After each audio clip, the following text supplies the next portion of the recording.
2025 bisnis yang gelap dan tahun yang susah buat pengusaha Indonesia.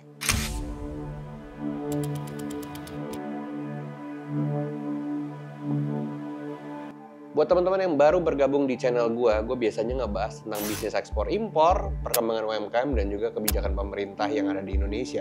Dan di video kali ini gue mengcompile data-data dari Badan Pusat Statistik, Bank Indonesia, dan juga kementerian lainnya, yang dimana gue ingin menyajikan data ini ke kalian itu data yang benar dan bukan hoax. Tujuannya biar kita nggak salah paham dan kita bisa ngeliat situasi ini secara nyata dan logis. Kenapa tahun 2025 itu diramal menjadi sulit? Karena kita tahu sekarang perubahan gaya konsumen masyarakat Indonesia, kembangan bisnis impor yang makin menjadi-jadi di Indonesia, dan juga dunia ekonomi yang nggak stabil. Yang jelas kalau kita nggak siap dan kita nggak mau beradaptasi, ini menjadi ancaman buat para pengusaha yang ada di Indonesia. Tapi apakah semuanya akan berujung kepada kehancuran total? Dan di video kali ini gue akan ngebahas menjadi 6 chapter, gue akan pecah-pecah semuanya, gue akan breakdown bagaimana kita menjelaskan dari akar masalahnya sampai kepada persiapan diri buat para pengusaha Indonesia. Oleh sebab itu kita akan masuk pada chapter 2, akar masalah.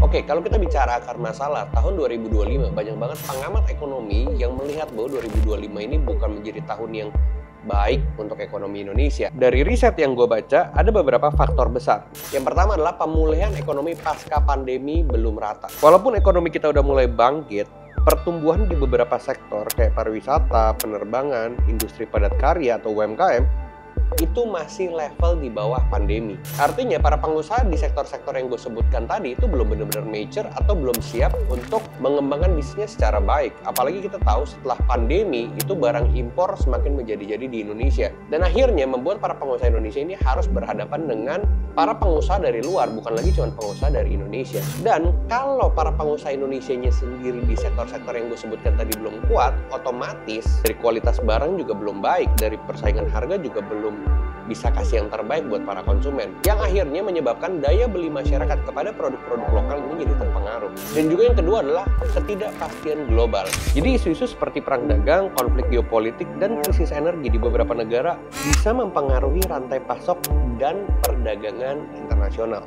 Imbasnya kepada Indonesia adalah ekspornya jadi lemah dan biaya produksinya jauh lebih mahal. Gak heran kalau kita lihat di e-commerce atau di marketplace, banyak barang-barang dari Indonesia atau pabrik-pabrik di Indonesia, mereka memproduksi harga itu jauh lebih mahal dibandingkan barang impor atau barang Cina. Sekarang kita lihat Indonesia juga mulai disaingi sama barang-barang dari Vietnam. Karena barang mereka bisa lebih murah daripada barang-barang dari Indonesia. Meskipun kita bicara pabrik besar, mereka tetap produksi bisa jadi lebih mahal daripada barang-barang impor. Yang ketiga adalah tekanan inflasi dan juga kenaikan suku bunga. Kita tahu Bank Indonesia ini terus mengawasi inflasi. Kalau inflasinya naik, suku bunga juga naik. Nah, buat teman-teman yang nggak tahu, kalau suku bunga naik, otomatis modal usaha juga semakin mahal. UMKM dan juga bisnis baru yang ada di Indonesia itu juga otomatis akan mikir 2 kali untuk mendapatkan modal. Sedangkan kita tahu bahwa harusnya perbankan yang ada di Indonesia mereka mensupport pengusaha-pengusaha baru dari sisi pembiayaan. Tapi kalau misalnya harga bunganya naik, siapa yang mau ambil? Otomatis buat pengusaha-pengusaha baru yang mereka bikin bisnis tanpa modal dari perbankan atau modal yang besar, mereka akan menggunakan modal yang ada di kantongnya mereka. Otomatis modalnya jauh lebih kecil. Kalau kita bicara modalnya kecil, produksinya pasti lebih sedikit. Kalau produksinya sedikit, pasti harga barangnya jauh lebih mahal. Belum lagi ditambah margin atau keuntungan yang memang ditargetkan oleh para pengusaha itu sendiri. Dan akhirnya harga barang Indonesia ini jadi benar-benar nggak bisa bersaing. Kita lihat ujung-ujungnya banyak banget masyarakat Indonesia mereka memilih untuk mengimpor barang dari Cina ketimbang bikin barang yang ada di Indonesia. Kalau misalnya pemikirannya seperti ini terus-menerus, ini akhirnya mengakibatkan kelumpuhan daripada produk-produk lokal di Indonesia sendiri. Kita tuh lebih demennya barang impor dibandingkan barang sendiri. Ini akan menjadi masalah buat 10-20 tahun ke depan. Bahkan di tahun 2025 gue akan bilang ini akan menjadi masalah yang sangat besar, di mana barang-barang Indonesia tidak akan pernah bersaing sama barang-barang impor, khususnya dari Cina dan juga dari Vietnam. Ini akan ada korelasinya dengan perubahan gaya beli masyarakat yang ada di Indonesia. Karena konsumen sekarang gampang banget akses marketplace, entah itu lokal, entah itu global. Mereka bisa bandingin harga produk lokal dan produk impor itu dalam waktu hitungan detik. Kalau barang lokal itu tidak kompetitif dari sisi kualitas dan juga harga, mereka akan memilih barang-barang dari impor. itu udah otomatis. Makanya di tahun 2025 gue bisa bilang ini udah menjadi benang kusut buat ekonomi bisnis yang ada di Indonesia. Karena banyak banget pengusaha-pengusaha baru Indonesia, mereka lebih memilih mengimpor barang dari luar negeri ketimbang bikin barang sendiri di Indonesia. Karena pasti otomatis mereka melihat kompetisi harga, mereka melihat kualitas, mereka juga melihat profit, dan yang dimana itu mereka tidak bisa dapatkan dengan memproduksi barang di Indonesia. Kejadian ini dilakukan terus-menerus sampai akhirnya pengusaha di Indonesia mereka udah nggak punya kesempatan lagi untuk bisa bersaing dengan barang-barang yang ada dari luar negeri. Ini juga berhubungan dengan kebijakan pemerintah yang gue bahas di chapter ketiga, yaitu adalah kebijakan pemerintah yang memberatkan pengusaha lokal.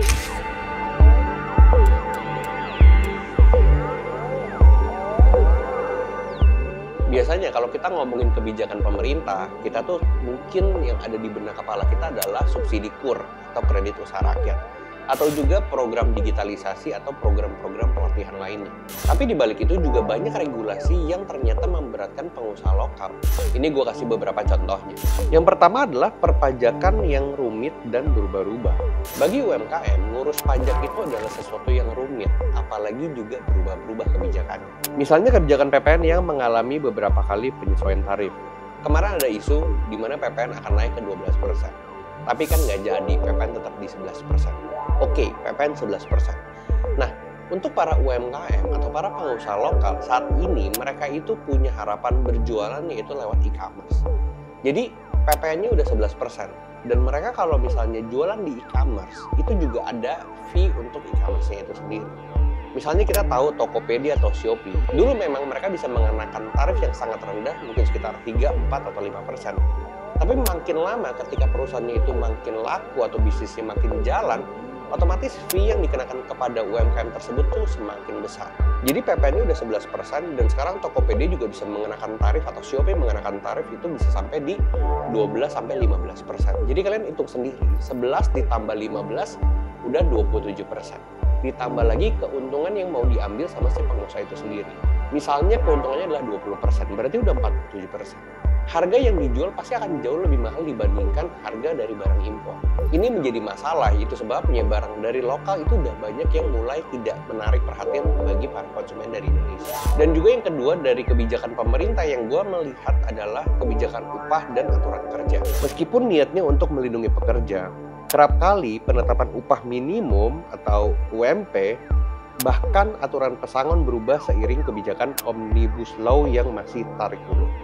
Jadi buat pengusaha baru yang modalnya kecil ini menjadi bingung buat mereka. Kalau misalnya mereka butuh tenaga kerja, pemerintah bilang bahwa semuanya harus UMR. Kalau misalnya mereka UMR, mereka harus ada kontrak kerja, dan kalau misalnya orangnya ini nggak oke, perusahaan ini harus mengeluarkan orangnya, nah ini akan kena pesangon. Bahkan pesangonnya itu juga ada syarat dan ketentuannya. Dulu mungkin kalau misalnya mereka keluar harus 1 kali gaji, atau sudah 2 tahun di perusahaan 2 kali gaji, atau 3 tahun di perusahaan pas dipecat harus 3 kali gaji. Nah, sekarang ada juga peraturan kebijakan yang gue juga belum tahu ini sudah pasti atau belum, di mana kita harus menggaji karyawan yang di PHK itu 50% dari gaji selama 6 bulan. Ini buat pengusaha baru ini sangat memusingkan sekali. Makanya harus ada peran pemerintah di sini supaya bisnis dari pengusaha lokalnya juga kondusif. Jadi jangan semakin diberatkan atau semakin sulit. Memang di satu sisi ingin melindungi para pekerjanya, tapi di satu sisi malah membunuh tanda kutip para pengusaha yang ingin berbisnis di Indonesia. Yang ketiga kita tahu paling jelas adalah perizinan yang memakan waktu. Kayak contohnya, untuk menjual barang-barang yang ada di Indonesia, para pelaku ini harus punya beberapa sertifikat, misalnya SNI, BPOM, dan juga yang lain-lain, atau misalnya halal. Bukan berarti ini tidak penting, tapi prosesnya seringkali lama, dan juga kalau mau cepat, itu harus ada biaya yang dikeluarkan, dan biayanya itu nggak sedikit, mahal. Mungkin udah jadi culture kali ya di Indonesia bahwa bisnis itu harus keluar uang buat orang-orang yang di dalam biar semuanya itu jadi cepat. Tapi kan modalnya jadi semakin lama semakin mahal kalau harus selalu begitu. Dan yang keempat yang selalu gue paling concern adalah persaingan bea masuk yang kurang melindungi. Maksudnya di sini adalah kita tahu bea masuk untuk beberapa produk impor itu tidak terlalu tinggi. Sehingga barang impor ketika mereka kirim dari negaranya masuk ke Indonesia itu harganya masih kerap tergolong murah. dan malah akhirnya membanjiri pasar lokal, yang akhirnya membuat industri lokal pun jadi sulit untuk bersaing. Kita tahu kebijakan-kebijakan ini memang dibuat untuk mengatur dan menyeimbangkan ekonomi kita. Tapi sayangnya, banyak dari para pengusaha lokal malah akhirnya merasa terbebani. Khususnya untuk para UMKM yang dimana kita tahu UMKM adalah tulang punggung dari ekonomi di Indonesia. Oleh sebab itu, gue akan ajak lo masuk ke chapter 4.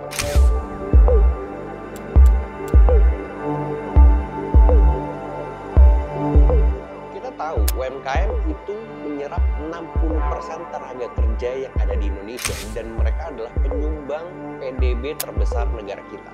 Tapi pertanyaannya, kenapa masih banyak yang kesulitan? Sangat simpel, gue akan jelasin. Yang pertama adalah akses modal yang terbatas.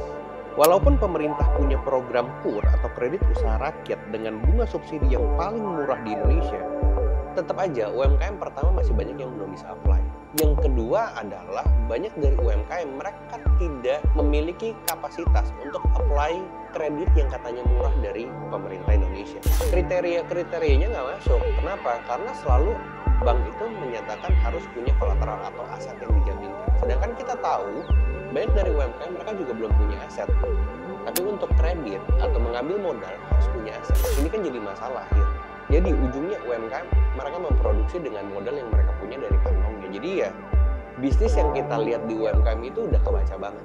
Karena modalnya terbatas, jadi bisnisnya juga ketahuan ya itu aja. Misalnya bikin makanan, bikin kerajinan dan lain sebagainya. Jadi UMKM kita tuh kategori produknya juga tidak variatif. Jadi hanya itu aja. Kalau kita lihat UMKM di negara-negara berkembang, misalnya contohnya seperti Cina atau seperti Amerika, mereka meskipun punya small business, tapi idenya juga variatif. Kenapa? Karena mereka punya modal. Dari perbankan mereka juga menyediakan untuk para pengusaha kecil ini mengambil kredit tersebut untuk mereka bisa ngembangin bisnisnya. Asal bisnisnya jelas, asal bisnisnya terukur, projection plan-nya juga ada, itu mereka bisa dapat modal. Tapi kalau dari Indonesia, itu nggak bisa kayak gitu. Selanjutnya yang kita lihat adalah literasi digital yang sangat rendah. Data dari Kementerian Koperasi dan UMKM menyebutkan baru sekitar 20-25% UMKM yang benar-benar memanfaatkan platform digital secara aktif. Sisanya 70-80% itu masih menggunakan cara konvensional.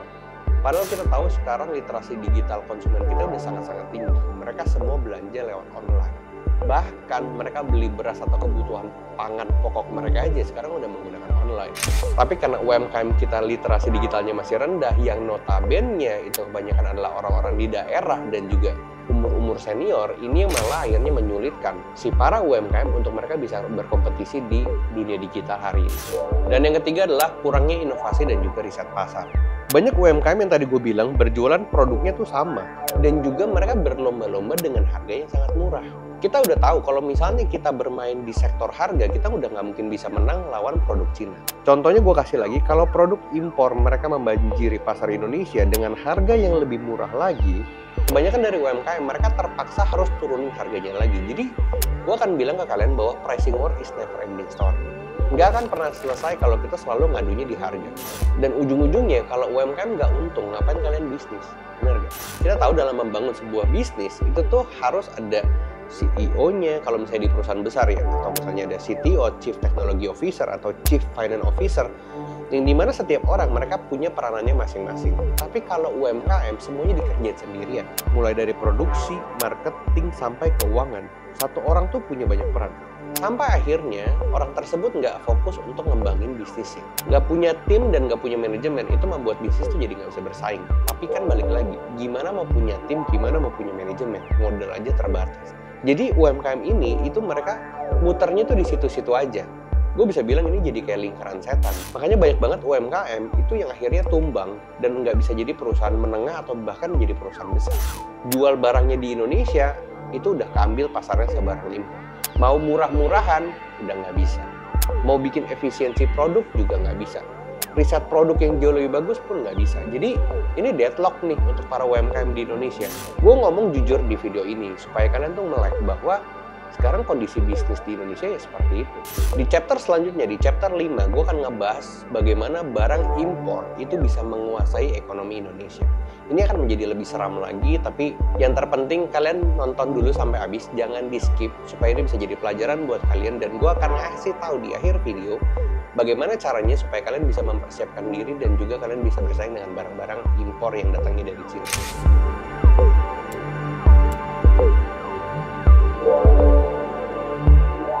Di tahun 2025, gue memprediksi ada satu e-commerce besar yang datangnya dari Cina yang akan merusak pasar ekonomi Indonesia, yaitu adalah Temu. Kita tahu kalau dari zaman dulu bisnis itu pasti bentuknya adalah B2B, business to business, atau B2C, business to consumer, atau sekarang marketplace kita C2C, consumer to consumer, di mana orang yang punya barang, terus udah gitu mereka jual di e-commerce, dibeli sama konsumen lainnya, jadi C2C. Sekarang Temu itu punya satu sistem baru yang disebut M2C, atau manufacture to consumer. Jadi manufacture-nya juga manufacture yang datangnya dari China. Kita tahu importir aja yang mereka beli barang dari pabrik, mereka jual sendiri di Indonesia, itu aja harganya udah murah banget. Bagaimana jadinya kalau manufaktur dari Cina yang harganya udah pasti lebih murah lagi, itu langsung berjualan ke Indonesia. Kenapa itu bisa terjadi? Karena volume dari transaksi impor Indonesia ke Cina itu sangat-sangat besar sekali. Jadi kalau misalnya kita melihat ada satu barang yang kita suka di marketplace temu.com ini kita beli, itu mungkin maksimal 7 hari kan sampai ke rumah kita. Kok bisa beli satu barang tapi bisa dikirim dari Cina? Karena mereka punya satu sistem yang disebut adalah konsolidasi. Jadi meskipun kalian belinya satu, tapi kalau ada 1 juta masyarakat Indonesia yang membeli satu, itu artinya ada 1 juta barang yang diorder dari pabrik yang ada di Cina. Tapi pertanyaannya kan gini, pabriknya kan pasti bisa beda-beda, karena kan 1 juta orang di Indonesia belinya barangnya beda-beda. Inilah hebatnya negara Cina. Mereka udah siapkan sistem logistik yang terpadu dan juga terintegrasi. Jadi mereka punya jalur kereta yang sangat panjang, yang dimana jalur kereta itu melintasi rute-rute dari semua pabrik yang ada di Cina. Jadi setiap pabrik itu mereka udah punya stasiun-stasiun kontainernya sendiri, yang dimana jalurnya menggunakan kereta, yang ujungnya itu akan dibawa kepada pelabuhan. Dari pelabuhan baru dikirim ke Indonesia. Jadi logistik mereka sangat-sangat terintegrasi. Di Indonesia itu sulit, karena kita 17.000 pulau. Sulit sekali untuk kita mengintegrasikan semuanya. Gue yakin bisa, tapi butuh kerja keras dari masyarakat, dari pemerintah, terus juga jangan ada korupsi supaya ada dana yang bisa membangun integrasi logistik yang sempurna di Indonesia. Jadi kalau kita bicara nggak korupsi kan udah sesuatu yang hampir tidak mungkin di Indonesia. Jadi ini sulit untuk dilakukan di Indonesia. It's almost impossible, gue boleh bilang bahwa Indonesia ini bisa bersaing dengan barang-barang yang datangnya dari Cina. Jadi barang-barang tersebut udah harganya sangat kompetitif, logistik mereka terintegrasi dan juga cepat, dan juga kualitas dan variasi barangnya yang menarik perhatian konsumen dari Indonesia. Kalau kita lihat masyarakat Indonesia kan produksinya itu aja, satu seragam gitu loh. Keripik kentang ya keripik kentang, makanan ya makanan. Nggak ada variasi-variasi lain. Nggak ada tuh misalnya kacamata yang fancy atau misalnya baju fashion yang seperti apa tuh nggak gitu banyak. Tapi di Cina UMKM-nya bisa bikin hal seperti itu. Dulu mereka Cina ini dianggap murahan, sekarang kita nggak bisa bilang barang Cina murah. Sekarang brand mobil BYD dari Cina aja udah menjamur di Indonesia. Bahkan mereka mengalahkan pabrik-pabrik besar konglomerat Jepang yang udah membangun kerajaan bisnisnya di Indonesia itu puluhan tahun, tapi bisa hilang dalam waktu cuma berapa tahun. Itu otomotif, apalagi produk-produk retail. Dan juga barang-barang impor ini yang khususnya datangnya dari Cina, mereka punya kolaborasi juga dengan perusahaan-perusahaan Cina yang ada di Indonesia. Entah itu misalnya sama Shopee, entah itu misalnya sama TikTok. Jadi jangan heran kalau misalnya ada satu barang dari Cina yang memang mau di-boomingkan di Indonesia, mereka bisa membuat itu dengan sangat-sangat gampang. Mereka tinggal kolaborasi dengan platform tersebut, yang notabene platform tersebut punya user yang paling banyak di Indonesia. Dan otomatis kalau misalnya mereka kerjasama dengan platform tersebut, tinggal mereka iklankan, tuh, satu Indonesia langsung tahu dan langsung beli barangnya. Coba barang Indonesia. Kan nggak bisa kayak gitu. Makanya gue akan ngebahas di chapter yang terakhir adalah persiapan diri, bagaimana kita bisa menghadapi itu semua.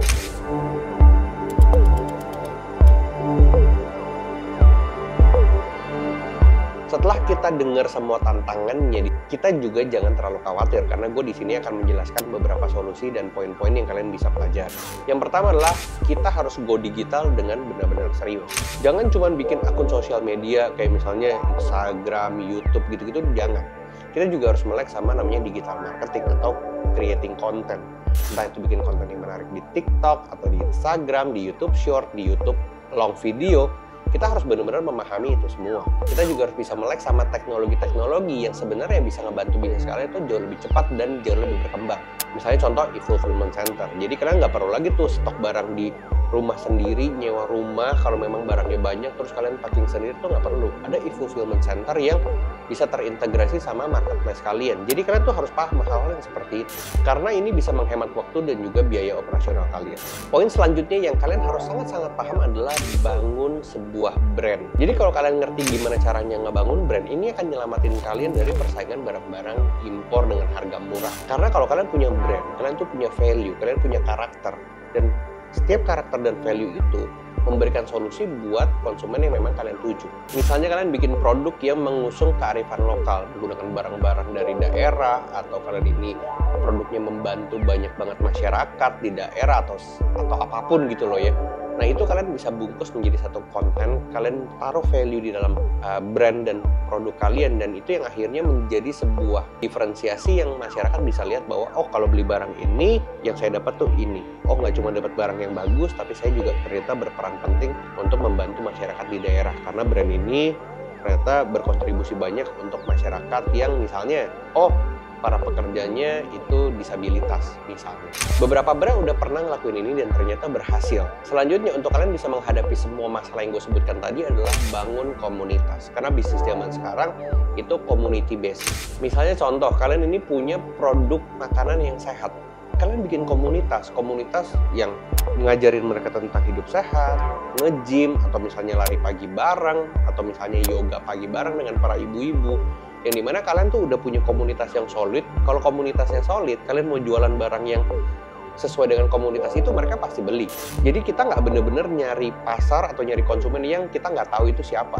Atau kita cuma kayak promosi tembak-tembak gitu, kita nggak tahu mereka siapa dan kita berharap mereka beli, itu nggak bisa. Tapi kalau kita punya komunitas yang solid, kita tahu mereka adalah bagian dari kita, bagian dari brand. Kalau kalian tawarkan produk-produk yang sesuai dan memberikan solusi buat mereka, itu pasti mereka beli. Jadi bukan hanya membangun brand, bukan hanya membangun produk, tapi build community. Karena itu hal yang terpenting yang kalian harus lakukan di tahun 2025. Dan yang terakhir, kita harus melihat pasar luar, yaitu ekspor. Gue selalu bilang ada 7 miliar orang di dunia ini, dan di Indonesia itu cuma 200 jutaan lebih. Ada orang-orang di luar sana yang mungkin tertarik beli produk kalian. Cuman gue yakin memang nggak banyak dari kalian yang ngerti bagaimana caranya jualan barang sampai ke luar negeri, gimana caranya ekspor, gimana caranya dapat pembeli dari luar negeri. Gue yakin banyak kalian tuh masih bingung. Itu sebabnya gue mulai lagi di channel YouTube gue ini. Gue berharap ini bisa konsisten dan bisa ngajarin kalian terus-menerus, supaya kalian juga punya pemahaman bagaimana kalian bisa memasarkan barang kalian sampai ke luar negeri. Intinya tahun 2025 mungkin jadi ujian yang besar buat para pengusaha Indonesia, tapi bukan berarti ini kehancuran total buat kalian. Karena sejujurnya banyak banget bisnis yang naik melesat, mereka terbang tinggi itu di saat kondisi itu lagi nggak stabil. Asalkan orang tersebut mau beradaptasi dan juga berinovasi. Semoga konten ini membantu teman-teman ngelihat gambaran yang akan terjadi di tahun 2025 yang sebenarnya diprediksi sulit. Dan juga mungkin kebijakan pemerintah yang memberatkan para pengusaha lokal, UMKM yang punya tantangan besar menghadapi produk impor. Dan yang terpenting adalah apa yang kita harus lakukan supaya bisnis kita tuh tetap kuat di tahun 2025, bahkan harusnya berkembang. Kalau menurut kalian video ini bermanfaat, jangan lupa like, comment, and subscribe. Tulis pendapat kalian di kolom komentar, siapa tahu itu bisa jadi diskusi yang seru. Dan kita bisa belajar sama-sama dari situ. Sampai jumpa di video selanjutnya. Keep going and keep growing.